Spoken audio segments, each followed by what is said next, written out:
La meilleure punchline de mon projet, selon moi, c'est...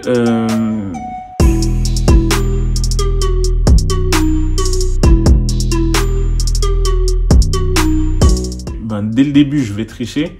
Ça va pas être une punchline, mais ça va être mon troisième couplet sur le morceau Tiroir Bleu, qui est un couplet qui est hyper introspectif, où je raconte la manière dont je suis arrivé en France. Enfin, j'ai un peu triché avec ma mère.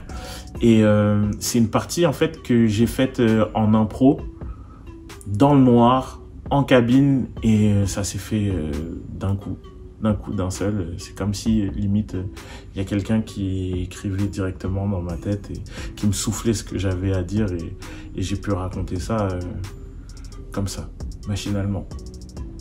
Voilà.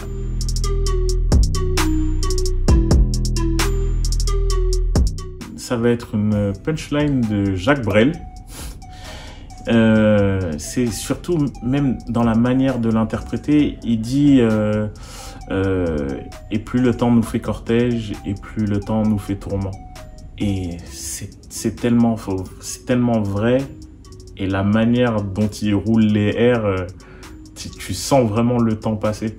Et puis il y a ce truc où à chaque anniversaire, tu te demandes si ça va pas être le dernier. Tu vois, et c'est une punchline qui me fait toujours froid dans le dos.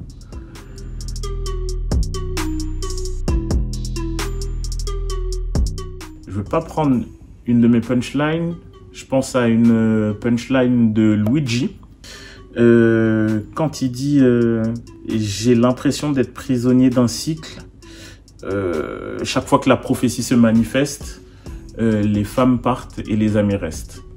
Et ça décrit totalement la relation qu'on a au sein de notre label, au sein de notre petite famille Foufoune Palace. Je me souviens encore être en totale rééducation au niveau du cœur. Je sortais d'une relation assez douloureuse. Luigi en même temps, c'est ce qu'il raconte dans Toute Tristesse Business. Et en fait, on a vécu une peine de cœur en fait ensemble au même moment, et on s'est soutenus alors que voilà, les dames avaient fait leur bout de chemin, et voilà, nous on est restés soudés. Donc voilà, c'est une punchline qui représente bien une petite partie de ma vie.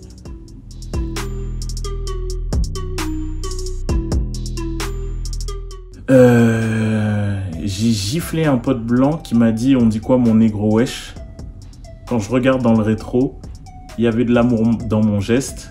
L'impact était tellement fort que ça a dû toucher un de ses ancêtres d'origine éthiopienne.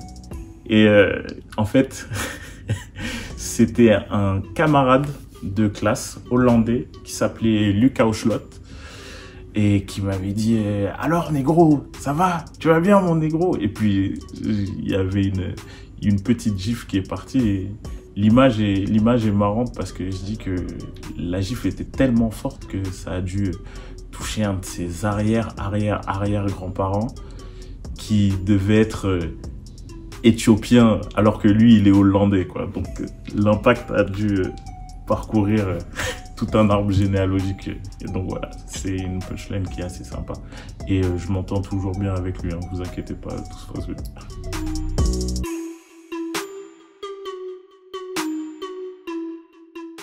J'ai jamais autant chié sur les racistes. Mon fils est noir et blanc comme un Chaplin. Et voilà, c'est le plus beau pied de nez que je pouvais faire à des gens très très limités. C'est-à-dire que mon enfant c'est l'enfant du métissage. Donc voilà, c'est mon plus beau pied de nez envers le racisme.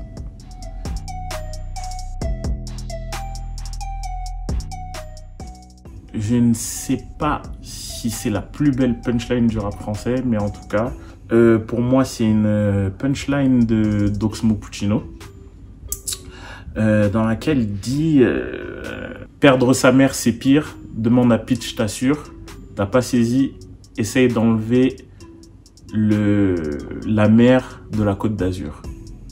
Je crois que c'est ça. Je crois que c'est bien ça.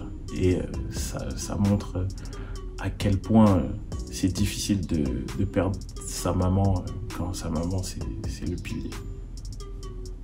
Salut, c'était Turi de Foufoune Palace pour l'interview Punchline sur Culture Rap. À bientôt.